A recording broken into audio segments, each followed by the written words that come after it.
Assalamualaikum warahmatullahi taala wabarakatuh. Selamat petang. Boleh dengar suara saya dengan jelas?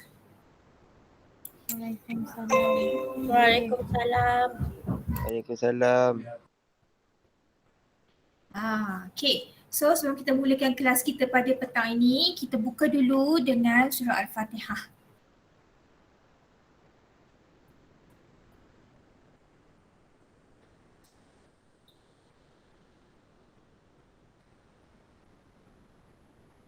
Amin amin ya rabbal alamin. Currently participant masih lagi kurang 3-4 orang ni, ataupun 5 orang. Kelas rek panggil kawan-kawan yang you tengok dalam list nama yang tak ada tu, panggil cepat. Sebab kita ada benda penting yang saya nak kongsikan pada hari ini. Okay, setelah bercuti selama 2 minggu, cuti perayaan khas dan juga cuti bencana banjir. Okay, segala penghantaran assignment, test dan sebagainya adalah ditanggungkan. Dan masuk saja kepada tahun baru ni dan juga minggu baru ni, so penghantaran assignment masih boleh, maksud saya boleh terus dihantar lah daripada minggu ke-10, tunda 2 minggu, so minggu ni hantar assignment individual. So lama dah tu masa yang diberikan tu. Okay, so penghantaran assignment tarikh barunya adalah sebelum hari Jumaat pukul 5 minggu ini. And I'm sure that ada several of you has been submitted dalam kita punya Google Drive. Okay, so saya pun dah buka saya punya Google Drive dan saya tengok ada beberapa student yang dah pun menghantar assignment. Okay, so well done. Kita ada lebih kurang dalam 20 something kot ni. Farah, Irene, Atira, Inshira, Indra, Kristina, Naura, semua ada yang dah hantar lah. Kepada yang masih lagi belum hantar, please do before Friday 5 PM. Okay, selepas pada tu saya kira macam you tak hantar lah sebab dah lama dah masa yang diberikan. Supposedly you pun dah complete dah assignment dimension of quality. Okay, yang tu yang pertama, penghantaran assignment. Yang kedua adalah tentang you punya midterm test. Semua orang nak tahu markah kan? Saya bukan tak nak release markah you during kita punya holiday hari tu sebab saya menyahut seruan KPT yang tidak mengganggu kita punya student. Saya pun kena fikir juga apa ni, you punya emosi, you punya pressure dan sebagainya. Ada yang terkesan akibat banjir, so kita kena bagi masa. Kan tiba-tiba tertengok markah rendah kan down pula. Okay, sebelum tu ada ke dalam kelas saja ni yang terkesan daripada banjir? Ada rumah siapa banjir tak? Ada? Yang duduk kat area Kelang, siapa tu? Intan? Rumah Intan banjir. Intan duduk kat mana Intan? Kelang. So sekarang macam mana? Dah dibersihkan ke? Dah. Kembali kepada normal dah ke? Dah. Alhamdulillah. So Intan ni saya take note sikit. Siapa lagi yang rumah banjir? Tak ada? Sebab difahamkan mereka yang mengalami bencana ni ada sedikit bantuan lah yang diberikan oleh UiTM. Kalau saya if I'm not mistaken lah, ada sedikit bantuan. Sama juga macam yang COVID-19 tu, siapa yang dijangkiti pun ada bantuan yang diberikan kepada mereka. Alright, so marilah kita tengok result you all kelas B ni. Macam mana resultnya? Mana saya punya Excel? Nampak ke? Macam besar sangat pula. Okay, saya mulakan sini nama lah, tak perlulah you punya ni. Okay, so boleh semak markah anda di sini ya. Kita punya midterm test, alhamdulillah full mark adalah 100%. Daripada 100%, hanya 20% will be counted untuk you punya total mark. Sebab tu saya mention pada awal-awal semester dulu, setiap assessment dalam universiti ini bukan markah 100% yang kita kira. Kita akan kira berdasarkan weightage dia. Untuk midterm test hanya 20% out of 100 yang akan ditarik keluar ataupun yang akan dikira. Begitu juga dengan assignment kita yang individual yang you kena hantar before hari Jumaat ini pun hanya 20%. Saya akan saya bagi markah 100 per 100 dan saya akan darabkan dengan 20%. So you dah ada, so sekarang ni you dah ada 40% dalam tangan. So you kena kira lah berapa yang you dapat berdasarkan the first one midterm test. Nanti saya akan releasekan juga insyaAllah kita punya individual test. Lepas tu kita ada yang grouping assignment. InsyaAllah juga grouping assignment minggu depan. Saya akan ajar grouping, saya akan briefing about the assignment dan juga briefing about dia punya subtopik. Yang tu 40 marks dan juga ada video presentation 20 marks. So total daripada 4 benda yang you buat ni adalah 100%. Markah akhir you nanti. Boleh faham sebab ada yang tanya kenapa saya punya markah sikit je. Sebab ni lah. Dia punya weightage yang berbeza. Boleh faham boleh kira Okay, so kalau kita tengok kat sini markah mid test yang kat tepi sekali ni. Yang ni adalah per 100. Ini adalah 20% yang akan dikira. Okay, yang akan dikira dalam kita punya total assessment. So daripada 100 markah tu, 20% dah dikira sekarang ni. Daripada contoh markah Alia Arinah ni, dia dapat 70 per 100. Dalam 20% dia dikira 14. So total 100 tu dia dah dapat 14 dah. The rest nanti individual assignment, grouping assignment dengan grouping presentation. So you tengok kat sini. Saya scroll lagi ke bawah. Boleh tengok lah. Kalau siapa nama yang tak sempat nak tengok, boleh bagi tahu saya. Okay, rata-rata ni Alhamdulillah. 80, 70 ke atas tu kita kira macam good lah. Yang 80 very good. 90 ke atas pun ada. Excellent. Okay. Yang warna merah ni saya boldkan nama Amirul Hasnul. Yang markahnya 50 ke bawah, kita kira dia tak mencukupi lah. Sangat sedikit. Okay. Siapa lagi tak nama yang diboldkan lagi? Sama juga macam Nur Ain Natasha pun kurang daripada 50%.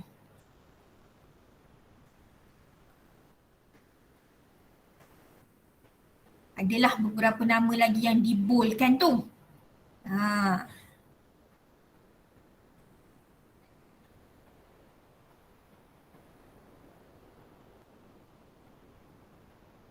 Sampai situ. Ada yang tak nampak nama ke? Ada? Diam je ni. Tak ada. Tak ada? Semua dah nampak nama masing-masing? Nampak. Okay, yang dapat markah tinggi, congratulations. Yang mana dapat markah kurang daripada 50 ataupun bawah daripada 60 lah. So dinasihatkan untuk buat assignment betul-betul. Ni 20% je adik-adik, 20% je yang dikira. So you have another chances to do some correction regarding your marks. Okay, nanti kalau let's say you dah hantar assignment individual, tak apa sebab yang tu pun 20 marks juga. So make sure yang memberi markah paling besar iaitu grouping assignment 40 marks. Make sure you contribute 100% dengan kawan-kawan yang lain. Sebab tu kalau saya release mark ataupun saya bagi tahu pencapaian semasa you adalah untuk encourage you to do better. Sebab kita bukan setakat ni je matilah, markah rendah tak ada peluang, tak ada So ini hanyalah 20%. Make sure you catch up balik yang individual, grouping dan short video. Tu markah banyak tu yang grouping tu 40%. And kita ada yang video pun 20%. Banyak tu. Make sure yang macam saya mention tadi lah, kena contribute dalam grouping assignment tu. Bagi sepenuhnya. Yang tu markah tinggi ya. Okay.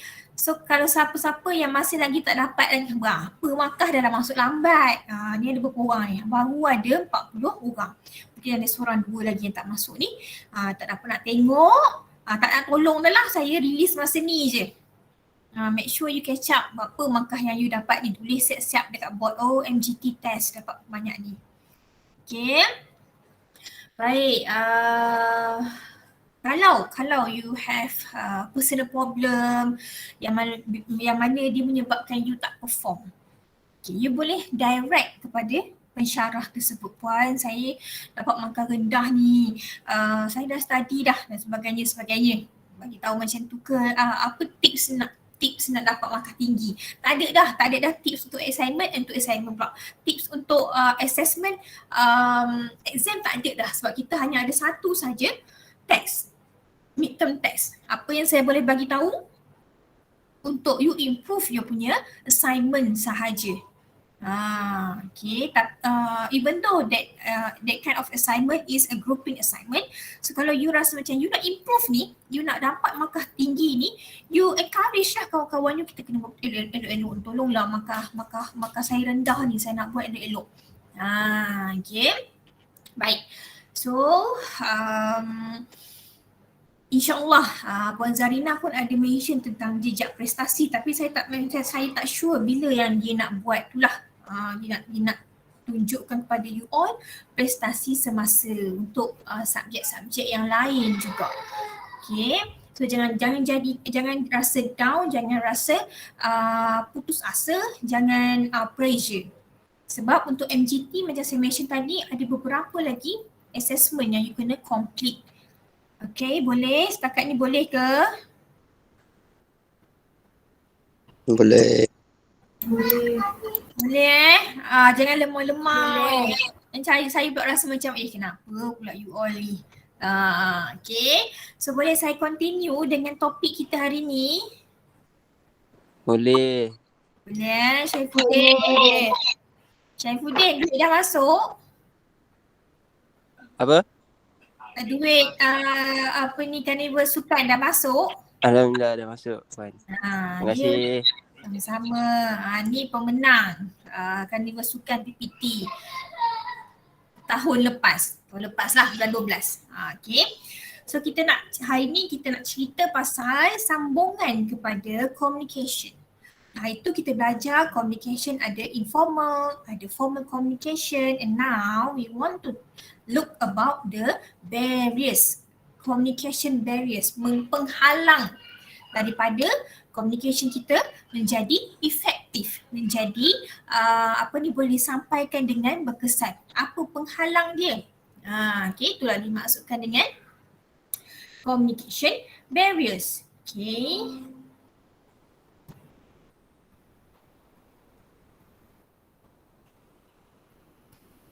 Okay, so there is about several barriers that we have been detected that can be our penghalang lah kepada kita punya communication. Okay, the first one dia kata poor listening. Benda yang paling selalu terjadi, tak berapa nak dengar. Pernah tak bila kita bercakap dengan orang, bila kita cakap phone ataupun face to face ataupun kita buat online communication, online Gmeet sekarang ni, kadang-kadang kita tak dengar apa yang sender bagi tahu. Bila kita cakap telefon, even though sender sedang menyampaikan sesuatu, tapi kita tak dapat nak tangkap apa yang sender bagi tahu. Sebab nombor satu, kita ada inilah poor listening. People spend a lot of time communicating with one another, and yet many individuals are poor listener. Kita memang sentiasa bercakap dengan orang, bersembang dengan orang, tapi tak dinafikan memang ada individu yang tak berapa nak dengar apa yang kita cakap tu. Mungkin dia tengah buat benda lain, dia tak fokus. Dia tengah main phone. Ada orang, bila kita bercakap dengan dia, kalau dia tak tengok mata kita, dia tak dengar apa yang kita bagi tahu. Bila kita bercakap, mungkin dia tengah pegang phone, reply WhatsApp. So dia punya deria yang digunakan pada waktu itu adalah mata. Deria telinga dia dah tertutup dah. So dia jadi poor listening. Dia tak dengar dah apa yang orang bagi tahu. Termasuk juga manager, dia kata kat sini, manager himself and employees pun ada masalah ini. Poor listening. Tak dengar. Okay. Yang kedua adalah semantic problem. Okay. The use of words can be a barrier to effective communication. Semantic problems that come from the words that we use. Penggunaan perkataan. Okay. Some people will use different words to translate the meaning of the sentence. Ada orang faham perkataan tu lain. Ada orang faham benda lain. Kalau kita bagi tahu dekat orang makcik-makcik yang duduk kat kampung, kita kata, makcik, social distance 1 meter. Betul lah. 1 meter kena social distance. Dia boleh tahu ke social distance tu apa?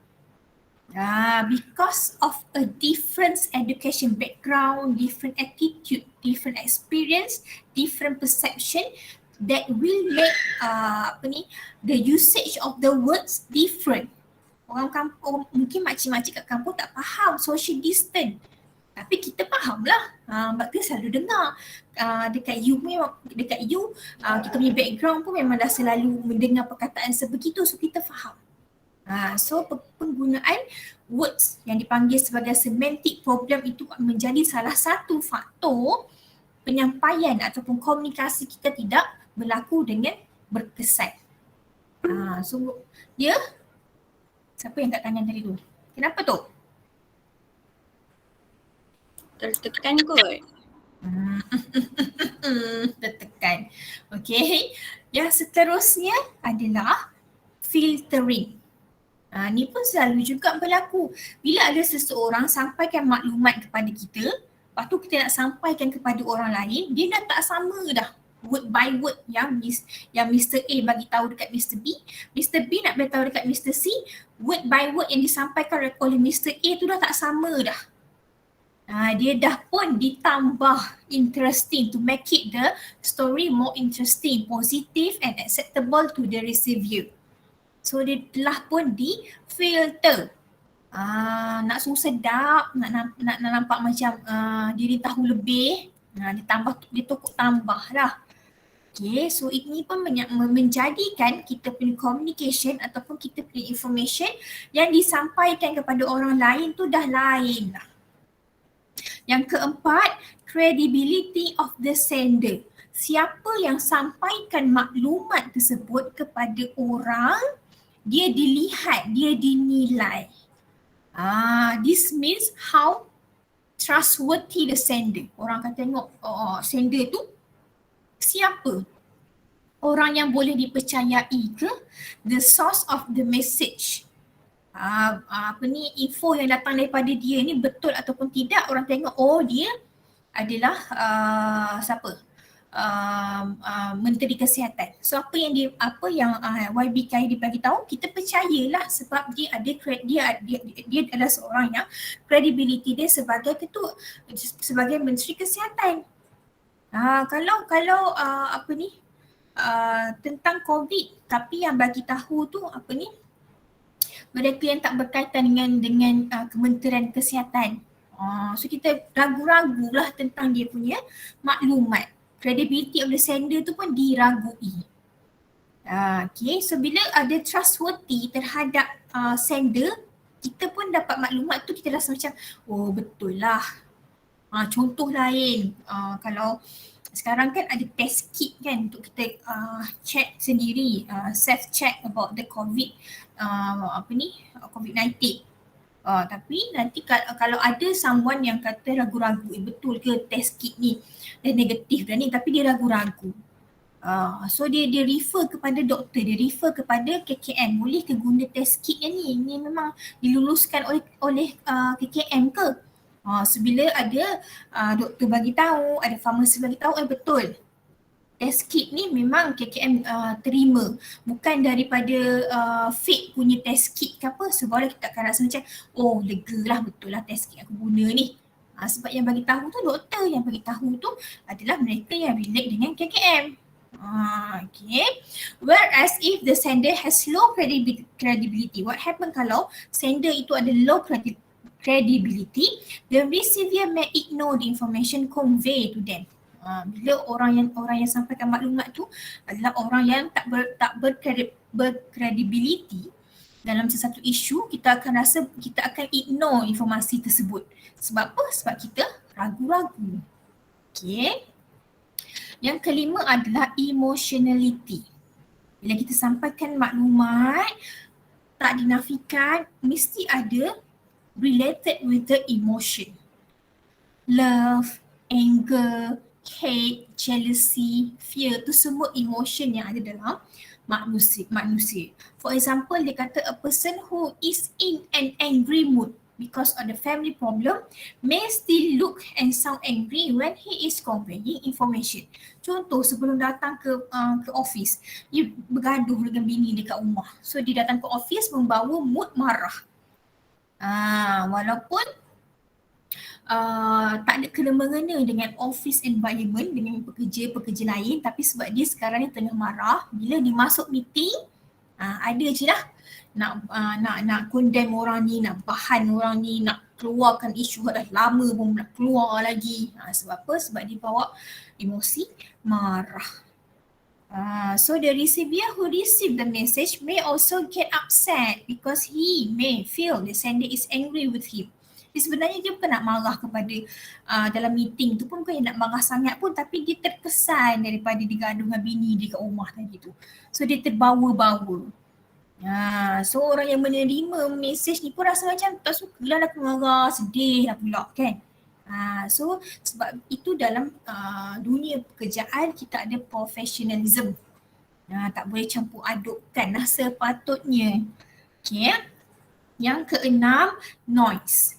Okay, noise ini relates to any factor that interfere. Apa-apa saja benda yang menghalang, yang mengganggu, confuse, disturb the message from reaching the receiver is where it is intended. So apa sajalah bunyi, perbuatan ke, so dia kira benda, apa saja benda yang mengganggu. Yang bila kita dapat maklumat kita confuse. Biasanya phone lah, selalu phone call lah. Kadang-kadang ada bunyi-bunyian yang tak berapa nak jelas, suara tenggelam timbul, macam tu. So dia kira sebagai noise. Okay. Seterusnya, inconsistent verbal and non-verbal communication. A person conveying information is always said to be effective when he speak. Okay, bila kita bercakap, percakapan kita ni ataupun mesej yang kita sampaikan ni selalunya efektif lah. Orang selalu bercakap kan, selalu sampaikan maklumat pun melalui percakapan. Tetapi ada mesej yang kita sampaikan are strongly influenced by his non-verbal action such as body movement and gesture. Ada orang menggunakan dia punya body movement. Tahu tak fasa ketiga masuk berapa bulan dah? Dia macam angkat bahu, geleng kepala, angguk. So kadang-kadang kita nak sampaikan tak tahu. Orang tanya bila kena isi sufo. Tak tahu. Tapi dia cakap angkat bahu. Dia tak tahu, patutnya tak tahu kena geleng.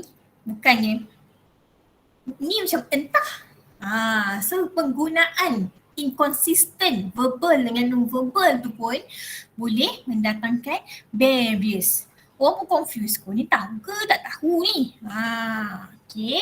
Yang ke-8, cross-cultural diversity atau kita namakan sebagai enthusiasm.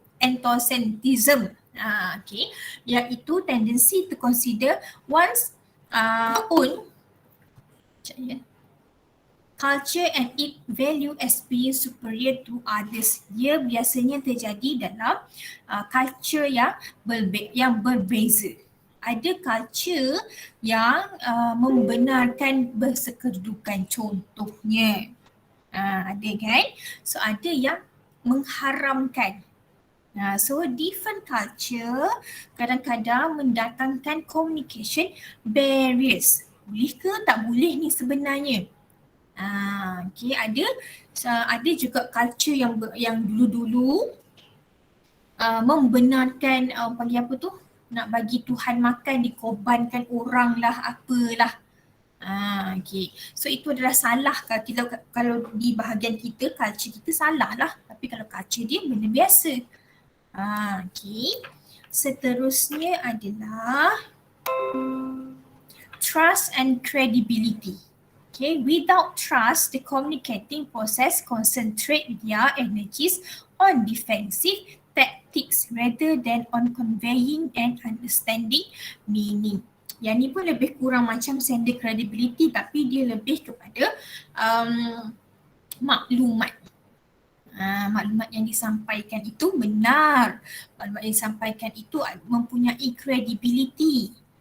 Alright. So yang seterusnya adalah information overloading. So ada seorang manager mungkin, so dia control ada 3 event dalam masa seminggu. So berlaku overload dekat situ. So dia mungkin akan tersalah bagi information. Event A, B, C. Event A sepatutnya invite 150. B 50, C 100. So mungkin dia tertukar. Event A tiba-tiba 50. Sebab dah terlalu banyak dah benda yang masuk dalam kepala dia, dia pun dah confused and will give wrong information to the receiver. Nombor 11, language characteristic. Many words paraphrase are imprecise, tak tepat. Individual often use different meaning or interpretation of the same words and do not realize it. Dia lebih kurang pada slang lah. Utamanya kalau bahagian timur tu, Kelantan, Terengganu, pelik-pelik kan perkataan dia. Duduk kat Kedah pun ada pelik juga. Kalau bahagian-bahagian utara, terutamanya Kedah tu, kasut is kasut, slipper pun kasut. Okay, so dia lain. Dia panggil roti is roti, biskut pun roti. So language karakteristik dia berlainan because of the slang yang ada dekat setiap region.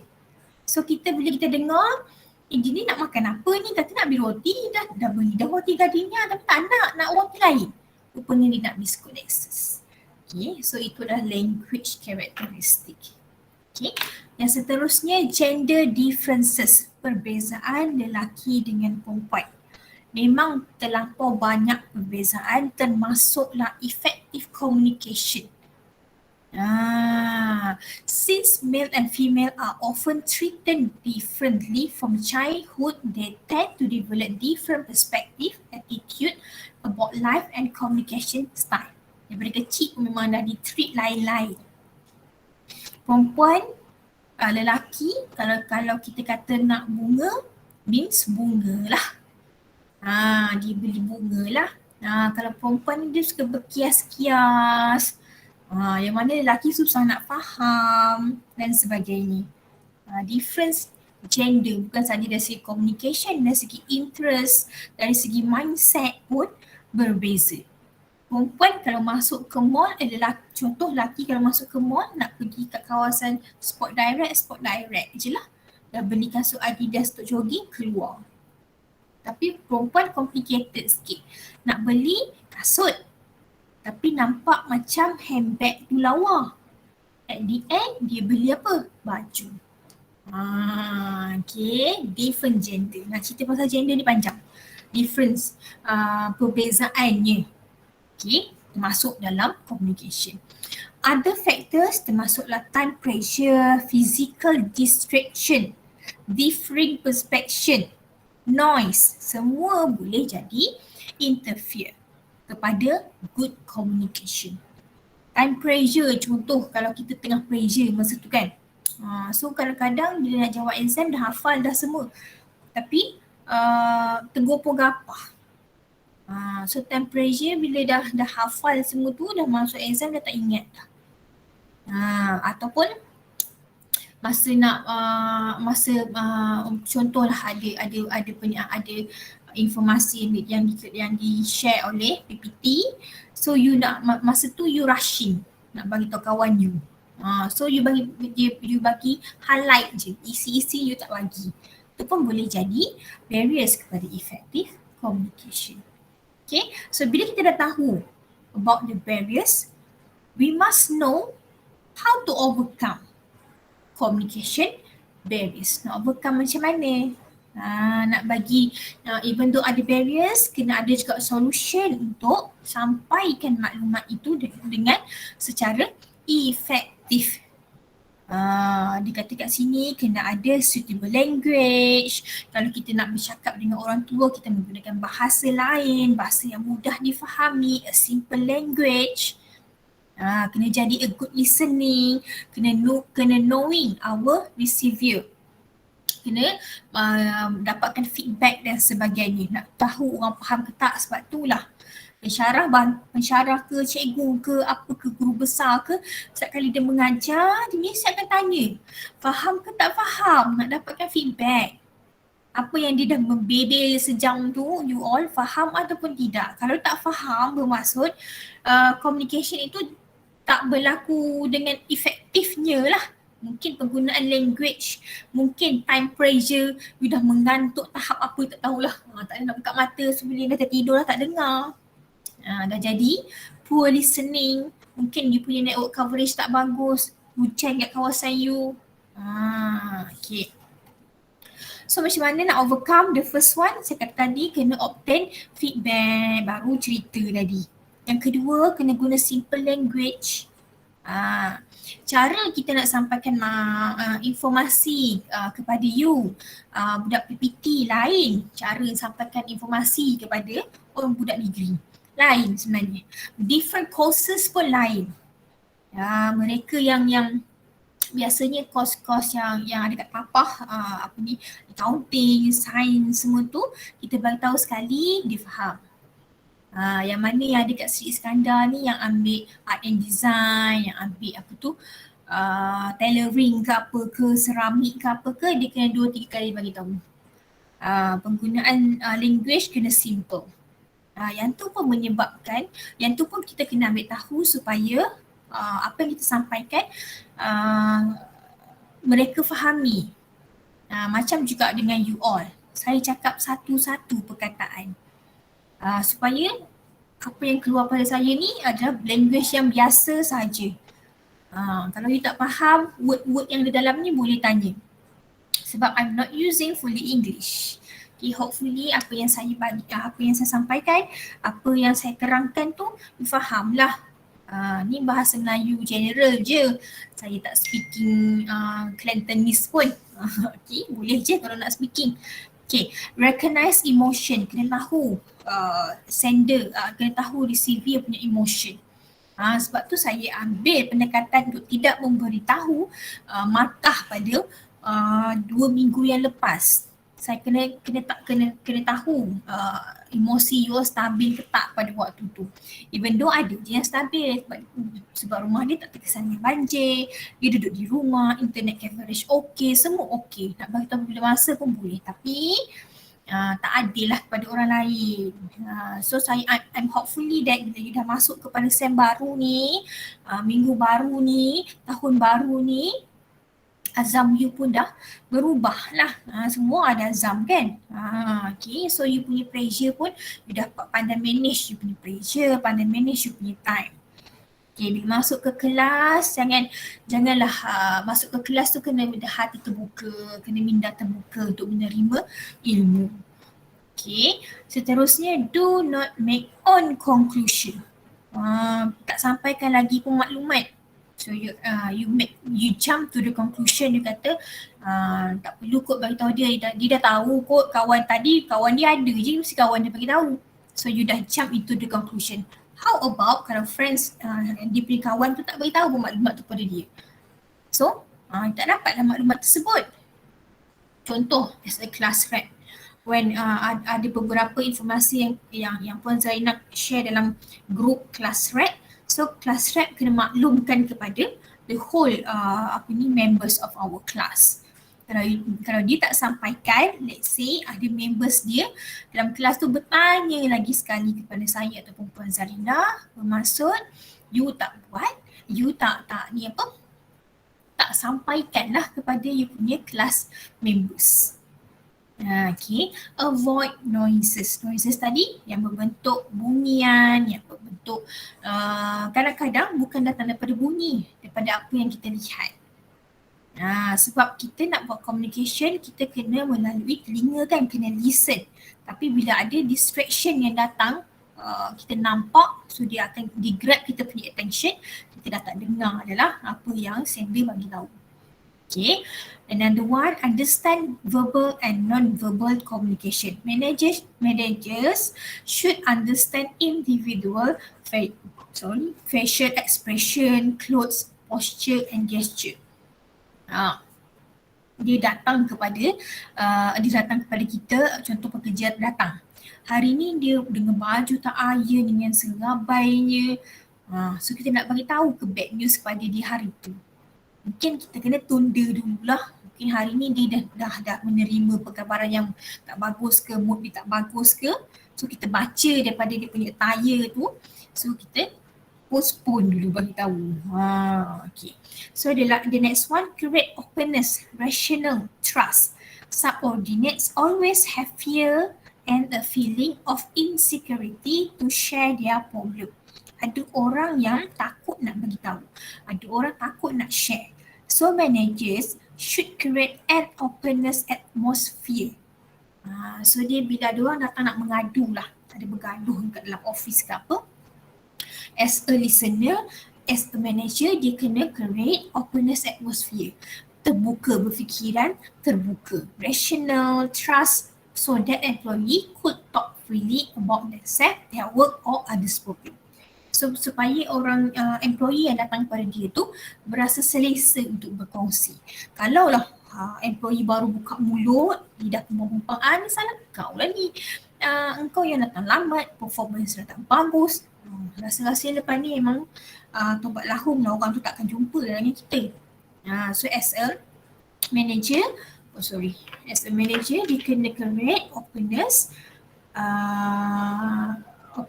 atmosphere untuk supaya employee senang untuk berdamping dengan dia lah.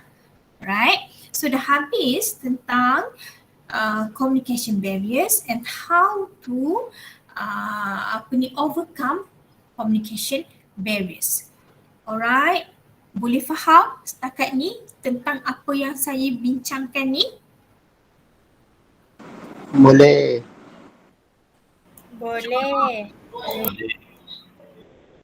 Baik, sebab saya nak masuk kepada subtopik yang seterusnya.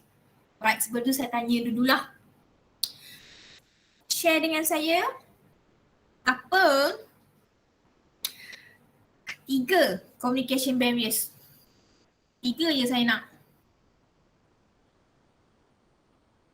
Apa dia? Daripada 13 ke 12 tadi? 3 je saya nak. Poor listening. Noise, poor listening lagi. Satu. Emotionality. Apa? Emotion. Emotion.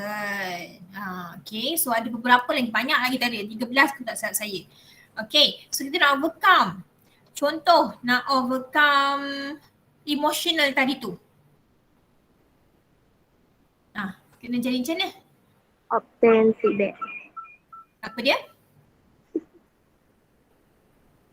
Abang Zira? As a manager, kena? Feedback. Okay, feedback. Lagi? Organize emotion. Alright, lagi? Dah Azira online pula. Nak overcome barriers. Simple language. Alright, good. Use a simple language. Lagi?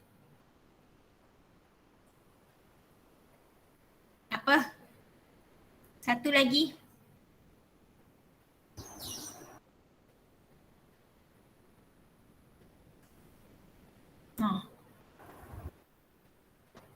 Satu je lagi. Do not make on conclusion. Yes. Jangan jump into the conclusion lah. Okay. So saya nak sambung pada subtopik yang seterusnya iaitu motivation. Okay, semua orang. tak ada terkecuali pun dalam kelas saya ni pernah menggunakan dan juga mendengar perkataan motivation. Okay, so kita nak tengok apakah itu motivation, apakah teori yang kita pakai untuk mentaksir motivation. Okay, tengok dulu kepada dia punya definition, the forces. Kenapa kita kata forces? Sebab with a motivation quotes ataupun motivation words, it will encourage ourselves and also our organisation to achieve the goals. Okay, so benda motivasi ni dia lah yang menjadi penggalak, catalyze. Okay. Kalau kita berbincangkan tentang motivation, it relates with the psychological process, okay, that give purpose and direction to behavior yang akan menjadi penunjuk arah kepada kita punya karakteristik. Okay, the management process of influencing people's behavior to behave in a way that ensure the accomplishment of same goal. Okay, dalam kita punya organisation pun dia kena ada something that will driven all the employees to achieve common goals of our organisation. Okay, saya percaya juga setiap daripada you all ada something that will make your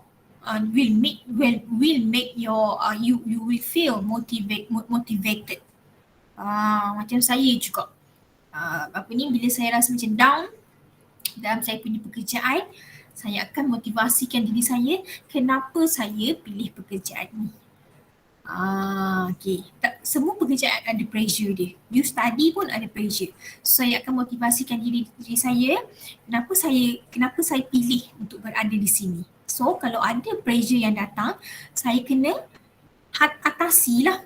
Saya akan kata kat diri saya, you can do it because you choose to be here.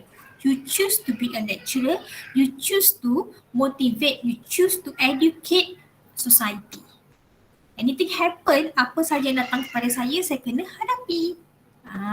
So macam juga you all. Ada something yang akan motivate diri you all. Mungkin saya pernah cerita dulu, tapi benda ni memang sentiasa saya cerita kepada student saya. Masa saya sekolah rendah, mungkin you pun dah pernah dengar kot. Saya share benda ni, tapi nak share juga lagi sekali. Sebab benda ni memang terkesan pada saya dan adik-beradik saya lah. Mak saya beli satu poster. Poster kartun je, duck. Ada mak dia duck dengan anak dia duckling pula. So dia ikut mak dia, tapi ada satu quote, dia kata try until you success. Hebat juga mak saya bila baca orang putih tak? So dia letak dekat depan meja study. Dia nak motivate anak dia. Once bila saya buat homework, bila saya buat exercise, tak reti yang susah ni math ni. Apa kejawapan ni, susah ni English ni, tak faham langsung ni. Tapi bila kita angkat muka je, terpandang quote dekat depan mata. Try until you success. Kena usaha sampai berjaya.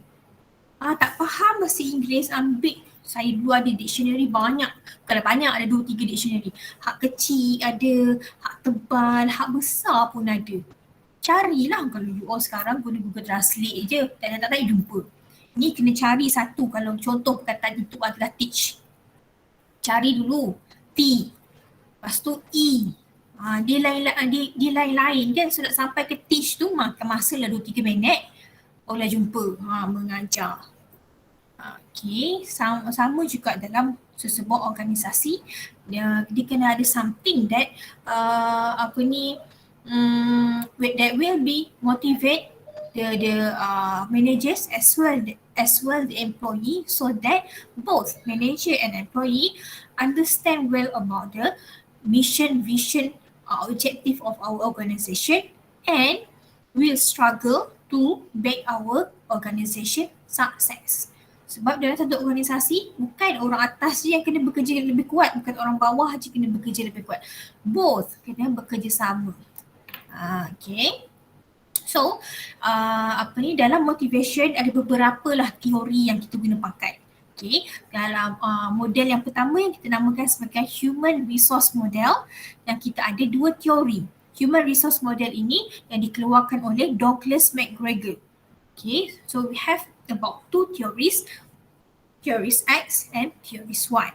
Theories X ini yang akan yang diagnose ataupun examine ataupun menilai orang yang tak suka bekerja. Ada kan orang tak suka bekerja. Okay, teori Y pula adalah orang yang suka bekerja. So dia sangat seronok, dia sangat berpuas hati kalau dia dapat lakukan pekerjaan dia tu dengan sebaiknya. So ada dua teori kat sini. Okay, so dalam teori X, kalau orang tu tak suka bekerja, dia akan dia punya sifat tu people that need close supervision.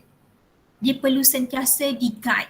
Kena bagi tahu, Encik Alif, ni due date ya, pastikan siap. Esok kena follow up lagi, lusa kena follow up lagi. Dia tak boleh bekerja sendiri. Dia kena ada orang guide dia. Will avoid work when possible. Ni masa yang kita mula-mula dulu tu, nak suruh jadi ketua kelas. So dia akan avoid themselves daripada diselect jadi ketua. Will avoid responsibilities pun sama. They are desire only money. Bagi dia datang kerja, dapat duit, balik. Macam tu lah. Dia tak ada passion lah. Okay. People must be pushed to perform. Sentiasa akan kena ada orang yang push dia lah. Kalau tak push, tak buat lah. Orang yang desire only for money ni macam saya mention tadi, dia tak ada passion. Kerja lecturer ni sebenarnya Isnin sampai Jumaat je. Hari Minggu tak kerja, malam pun tak kerja. Tapi because of they have passion on what they are doing now, they attend to entertain student. Malam pun entertain. Saya pernah entertain student pukul 2 pagi. Tanya pasal assignment. So saya terbangun, saya nampak ada message, dia tanya pasal assignment, saya reply 2 pagi. Okay, sebab I'm very passionate on what I'm doing right now. Okay, so teori Y adalah teori tentang orang yang suka pergi bekerja ni. Okay, people want independence in work, dia boleh bekerja sendiri. People seek responsibility, they know what they are doing right now, so they will feel that all the works that be done adalah under their responsibility. They are motivated by self-fulfillment. Tak bagi dia motivasi pun dia dah termotivasi sendiri. People naturally want to work, suka untuk pergi bekerja. People will drive themselves to perform. Dia akan sentiasa encourage themselves untuk jadi yang lebih bagus. Okay, so memang dalam kita punya organisasi akan ada dua jenis manusia ni lah. Okay, berdasarkan McGregor Theory X and Y ni. Okay, human resource model nama dia. Right, so another theories berkaitan dengan motivation adalah Hesbert two-factor model dan juga yang atas kalau kuning tu Maslow hierarchy of needs. Okay, kita pergi one by one. The first one tadi saya kata Hesbert two-factor theory. Okay, Hesbert two-factor principle ataupun nama lain ni teori itulah. So kita divide kepada job dissatisfaction dengan job satisfaction. Job dissatisfaction ini adalah orang yang tak berpuas hati dengan pekerjaan dia. Job satisfaction, dia sangat berpuas hati. Okay, so apa yang akan mendorong orang untuk jadi job dissatisfaction? Okay, kita tengok yang bahagian warna kuning tu, improving the motivator factors increase job satisfaction. Yang belah kirinya warna pink lah. So kalau kita ada motivator factor yang tinggi, kita akan meningkatkan lagi job satisfaction. Belah pink tu. Tapi kalau kita adalah yang sebelah kiri yang warna purple lah kot, kita ada job dissatisfaction yang kita tak suka tentang sesuatu pekerjaan, kita kena ada hygiene factor untuk kita kurangkan job dissatisfaction dissatisfaction berkenaan. Okay, macam mana nak kurangkan job dissatisfaction? Bawah dia tu kena ada working condition yang bagus. Okay, dia tak nak ada toxic. Tak nak ada toxic people, tak boleh ada negative vibe dalam dia punya working condition. Co-worker relation kena sangat bagus. Policies and rules yang ditetapkan pun kena faham dan patuhi. Kena ada supervisor yang berkualiti. Base wage and salaries yang berpatutan. Barulah dia akan mengurangkan job dissatisfaction menggunakan hygiene factor tadi tu. Okay, berbanding dengan yang belakangan colour pink, ini adalah semakin banyak kita punya motivator factor, semakin tinggi kita punya job satisfaction. So motivation factor might come from the achievement. Bila kita achieve, kita sentiasa akan rasa macam nak capai something.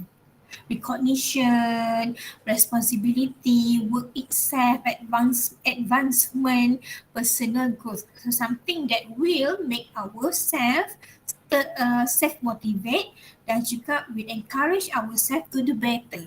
Because we know our responsible, we know about the achievement that we will get. Okay. Ini daripada Herzberg two-factor theory. Okay, teori seterusnya adalah Maslow hierarchy of need. Okay, Maslow hierarchy of need ni kegunaan dia adalah pelbagai. Dalam marketing pun kita akan ada gunakan, dalam management pun ada gunakan, dalam motivation pun kita gunakan Maslow hierarchy of need. So you akan tengok dalam Maslow hierarchy of need kita ada 1, 2, 3, 4, 5 kategori ataupun 5 tangga. Yang berada di bawah adalah basic need ataupun psychological need.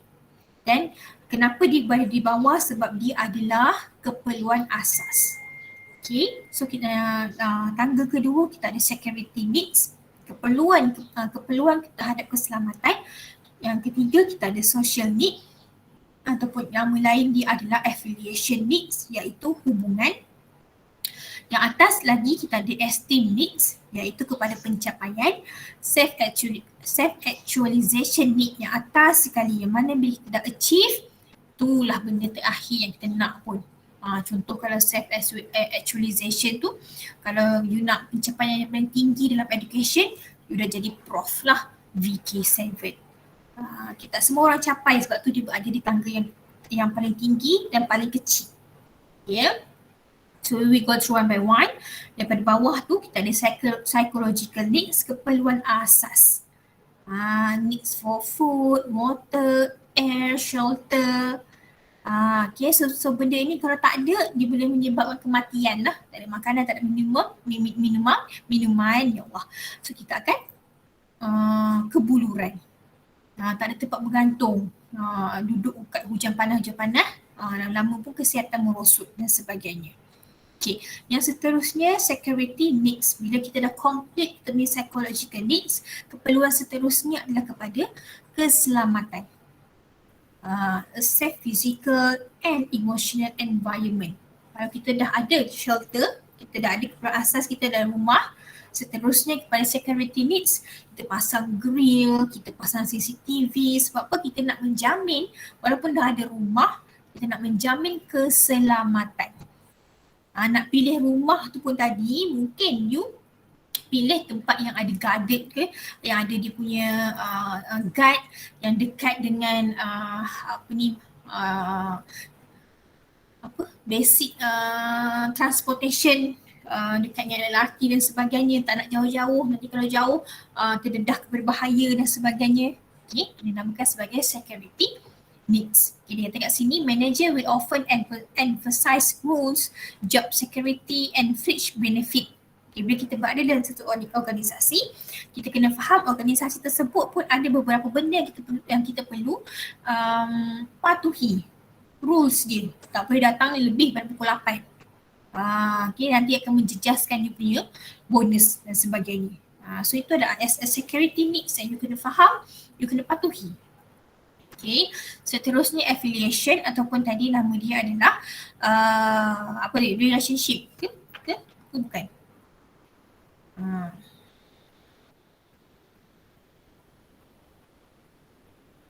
Social needs. Ni dia. Okay. So social needs ini dia lebih kepada friendship, love, a feeling of belongings. Bila kita bekerja dalam sesuatu organisasi, kita dah ada dah psychological needs, keperluan asas kita tadi dapat. Bila kita bekerja, kita dapat salary, dapat beli makanan, dapat beli minuman, dapat beli rumah untuk kita berteduh. So kita kena faham juga ada security needs yang dikeluarkan oleh organisasi yang kita perlu patuhi. And now keperluan seterusnya adalah relationship. Kita bekerja bukan seorang-seorang, bukan menghadap komputer 24 jam. Kita kena ada social punya environment, kena bercakap dengan orang, kena share something. Ada ke orang pergi kerja seorang-seorang, balik pergi kerja, buat kerja, balik kerja, tak ada communication. Tak ada lah kecuali kalau dia bisu dan pekak kan. So kalau dia tak ada semua tu, dia memang akan sekejap-sekejap gosip orang tepi, sekejap-sekejap naik office atas, sampaikan sesuatu dan sebagainya. So kita ada friendship, kita ada perasaan untuk dimiliki, macam itulah love.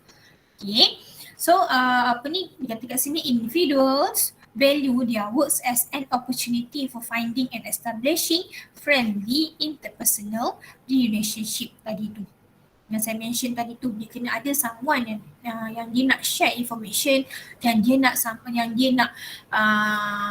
sama-sama bagi tahu dekat kawan apa yang dia rasa hari ni ke apa ke, sebab benda tu yang akan effect kita punya aktiviti harian. Seterusnya adalah esteem needs, yang mana needs for personal feeling of achievement and self-worth by the recognition. Dia suka orang bagi penghargaan kepada dia, respect dia. So ada orang bila dia dah capai, dah dapat bekerja sebagai, dia memang bercita-cita nak jadi accountant. So dia pun berusaha, bila jadi accountant, dia dah sampai esteem need. Dia dah rasa macam ni pencapaian terbesar dia. Okay, so orang yang ada esteem needs ni, manager who focus on esteem needs try to foster employees' pride, their work, and use public reward and recognition for services. So as a manager, dia kena encourage lah dia punya employee untuk capai apa yang dia nak dalam organisasi ni. Takkan selamanya nak jadi clerk. So dia encourage pergi sambung belajar, ambil degree, nanti you boleh jadi eksekutif. Okay, dia ada esteem need. Last but not least adalah self-actualization need. Need for self-fulfillment and the opportunity to achieve one's potential. People who strive for the self-actualization accept themselves and use their ability to the fullest and most creative extent. Dia dah berada di level yang mana tadi saya kata tadi, tak semua orang capai. Bila orang kata dia nak peringkat tertinggi dalam pendidikan adalah PhD. Sekat tu je lah. Tapi ada orang tak puas hati lagi. Dia nak sampai, dia ada keperluan dari segi self-actualization ni, dia nak capai kepada pangkat profesor tadi tu. Ataupun capai lagi datuk, profesor diraja dan sebagainya. Sebab akhirnya self-actualization. And tak semua orang boleh capai pada self-actualization ini.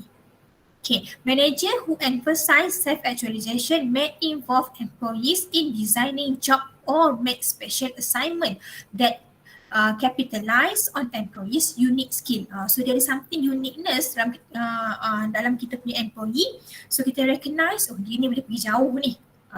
So as a manager kan dia kena ada beberapa skill tadi tu kan. Skill yang kita belajar pada semester lepas tu yang ada conceptual skill tu, so dia nampak employee ni boleh pergi jauh, so dia encourage lagi untuk capai. Even though you berada di dalam industri for example, tapi oleh kerana dia nampak potensi pada dia punya employee ni, so dia kata why not pergi ambil PhD. Walaupun duduk kat industri boleh je ada title doktor, bukan dalam academician saja boleh dapat title doktor. Okay. Alright, so habislah. Hari ini kita discuss dua perkara, dua subtopik, iaitu barriers of communication as well as the how to overcome the barriers. The second one adalah motivation. Okay, quality ni kita dah cover 2-3 minggu lepas. Okay, any question? Ada soalan ke?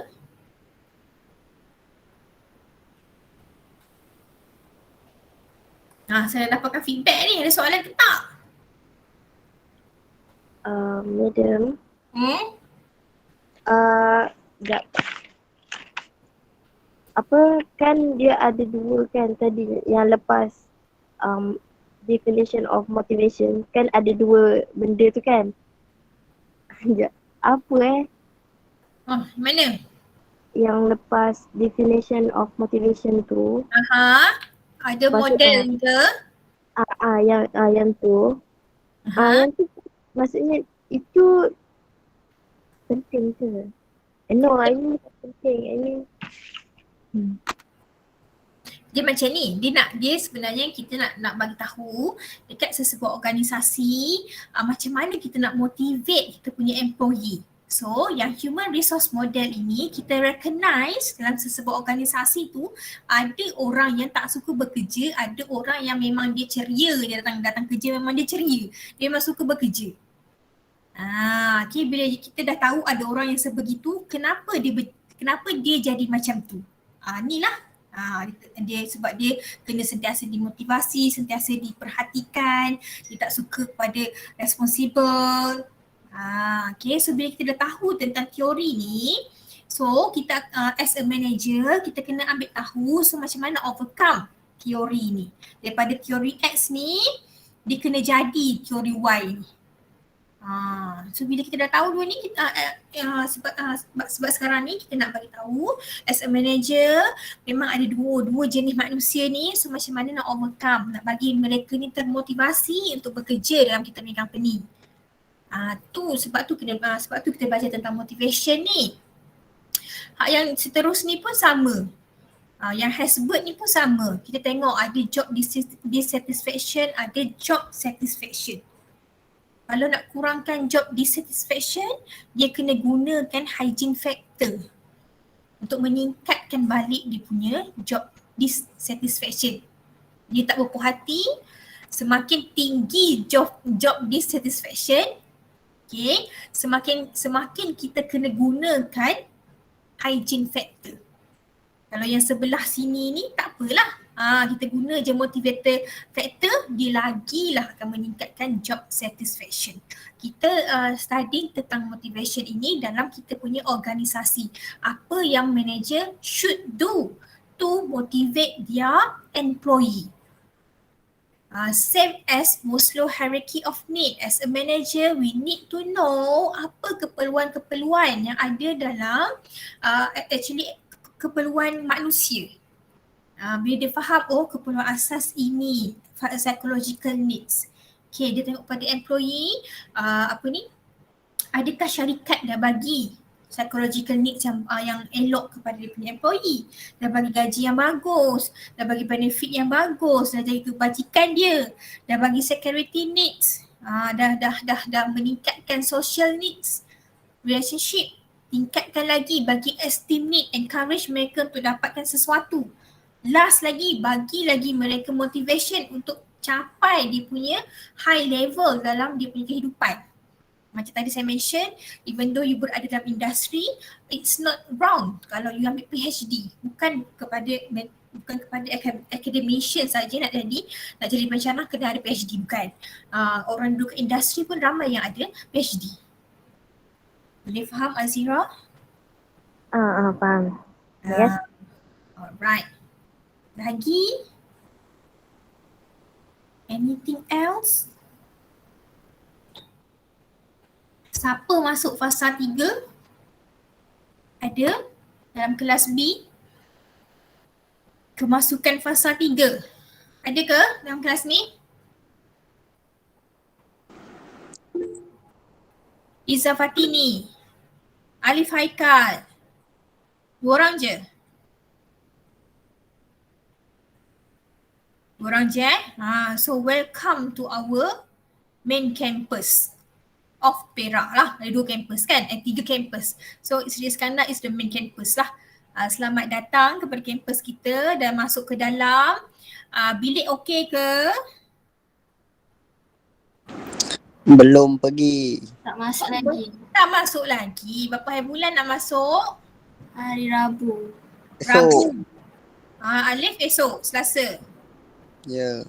Dokumen semua dah siap? Dah. Bagus. Keperluan diri semua dah siap? Dah. Bagus. So ada beberapa minggu je mereka ni fasa yang ketiga ni, tapi walaupun ada dalam 4 ke 5 minggu je you all masuk, enjoy lah berada di college. Bukan semua orang boleh masuk ni, ramai nak masuk sebenarnya, tapi you are the selected one lah regarding your main reason why you need to stay in hostel. Okay, so dia ada reason dia lah, bukan sesaja nak bagi diorang masuk ni. Okay, so jaga diri elok-elok bila masuk ke dalam kampus ni. Jumpalah dengan yang fasa 1, fasa 2 tu. Berkenalan dengan mereka. Boleh kata mereka senior sikit lah pada you all kan. Tapi tak apa, masih lagi sama-sama PPT. Membantulah mana yang tak berapa nak familiar, mana dewan makannya, mana pitanya, mana unit sukannya, bantulah mereka ini. Okay. Anything else you want to share or you want to ask?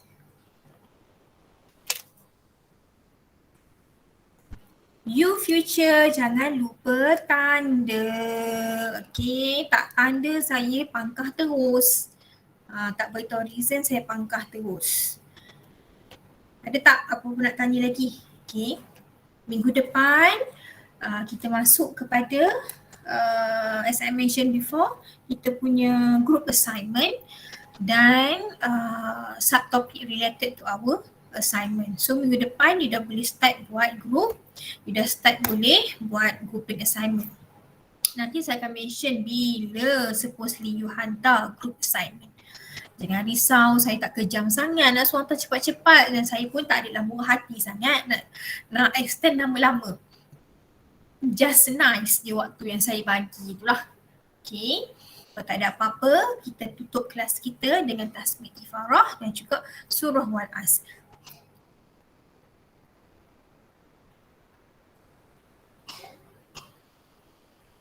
Amin amin ya rabbal alamin. Okay, masa yang ada lagi ni, siapkan assignment saya. Mana yang tak siap lagi assignment, boleh siapkan assignment saya. Mana yang dah siap, boleh cari your group members. Okay, seperti biasa, saya rasa subjek yang lain pun sama, 4 ke 5 orang. Cari group members yang bersesuaian. Mungkin you pun dah sedikit sebanyak kenal lah kawan-kawan you ni. Kan mana yang you dah pernah group Max ke, group CPU ke, UED ke, boleh je ambil group tersebut, jadikan group MGT pula lah. Okay. Take a good care of yourself. Jangan stress. Kalau stress, release cepat-cepat. Dalam UET pun ada ajar time management lah, apalah motivation lah, apalah boleh praktikkan benda tu lah. Okay, jumpa lagi pada minggu hadapan dengan topik yang baru, assignment yang baru. Assalamualaikum warahmatullahi wabarakatuh. Jumpa lagi. Terima kasih. Terima kasih.